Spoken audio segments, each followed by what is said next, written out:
as we say in New Zealand, g'day. Don't worry if you don't know who I am. I'm not really a comedian. I've just been sent by New Zealand to come over here and apologise for Barnaby Joyce. Now, to be fair, he didn't know he was a Kiwi. He didn't know she wasn't his wife.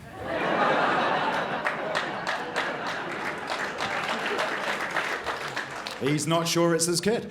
How Kiwi is that? What I do like about the Haka spirit, though, what I genuinely, and I mean this, what I like about the Haka spirit is none of you really cared that he was shagging his media liaison. No one really cared. But he's not paying rent. That dick's gotta go. It's fun coming over here, guys. It's always like getting up on stage and having people go, Kiwi, bah. So, hey, that's the thing, hey, it's a little banter between our countries. Kiwis, they shag sheep, don't you, mate? Bah, bah. Then, of course, us Kiwi, we give it back like, oh, Australia, genocide. Hey, oh, I say, remember when you did it?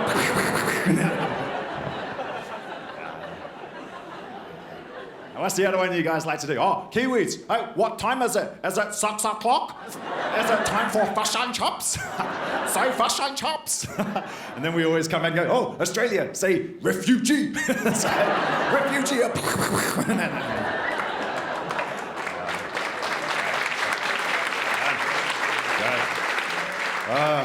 I'm glad you're clapping.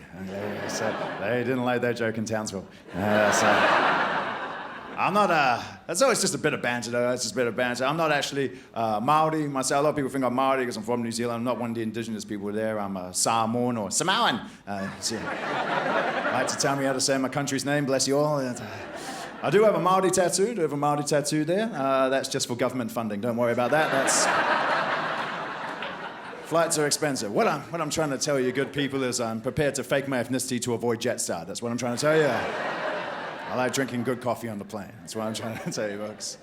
I like coming to Australia because, obviously, one of the things we have to say is that we're going to claim Barnaby Joyce. New Zealand's going to claim Barnaby Joyce.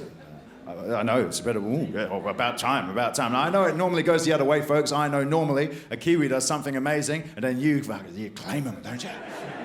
Well, we over in Hobbiton, we've been paying attention. We've decided that Barnaby's caused such a cataclysm in your parliament that we want you to know he's a Kiwi. We've sent him. This is the attack.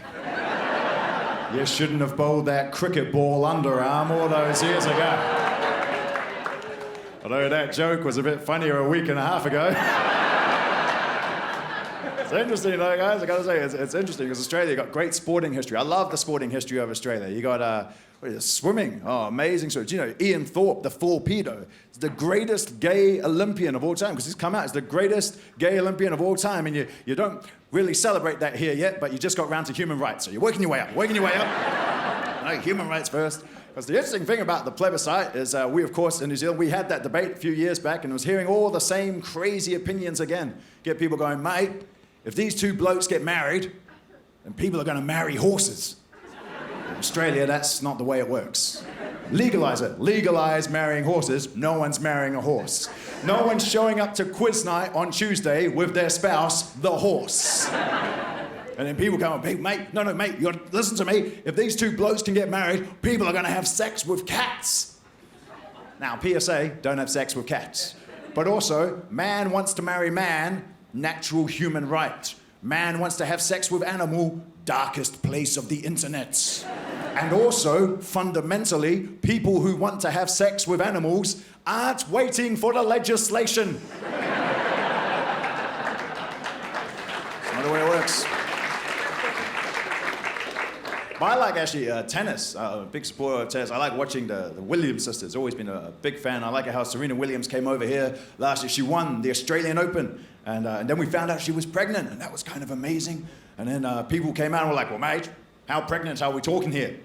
How pregnant can she be if she's winning an international tournament?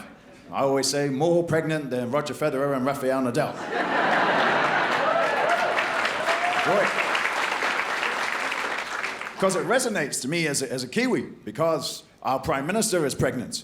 And people have been going, yeah, some people are like, woo, yeah. And other people are like, well, mate, how can she run the country and have a baby at the same time? How can you have a child and a career? How can you give life and have life too? New Zealand, we call that a conservative haka.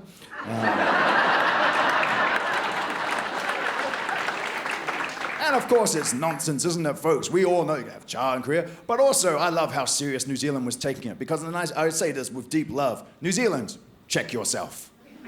You're not that hard to run. Are the All Blacks still winning some games? Yeah. Has Lord released a new album? Yeah. All right, I'll check in next year. It's not that bad. Because of all the ribbing, what you got to understand, folks, is that we've got a special relationship, Kiwis and Aussies. Other countries don't have that. Scotland, England, genuine hate with each other. But Kiwis and Aussies, you travel the world, you'll never see a relationship like ours. We got a bromance going on. We're like the Han Solo and Chewbacca of the world. Yeah. And I say that knowing that New Zealand is very much the Chewbacca in this situation. Hey, we want to be like Australia. We want to be like, cocky, adventurous, clean-shaven, criminal background. You know, all that stuff. But we're not. New Zealand's the big hairy guy standing next to you going, Yeah, mate, that's the thing about New Zealand. He doesn't say much, but don't piss him off. He'll rip your fucking arms off. Although if I can leave you with one bit of advice, it's a bit of an Anzac gift. It's something we discovered in terms of political protest, maybe a way to deal with Mr. Joyce or Mr. Turnbull, any of those guys. It's a new form of protest we do in New Zealand. It's called throw a sex toy at a politician.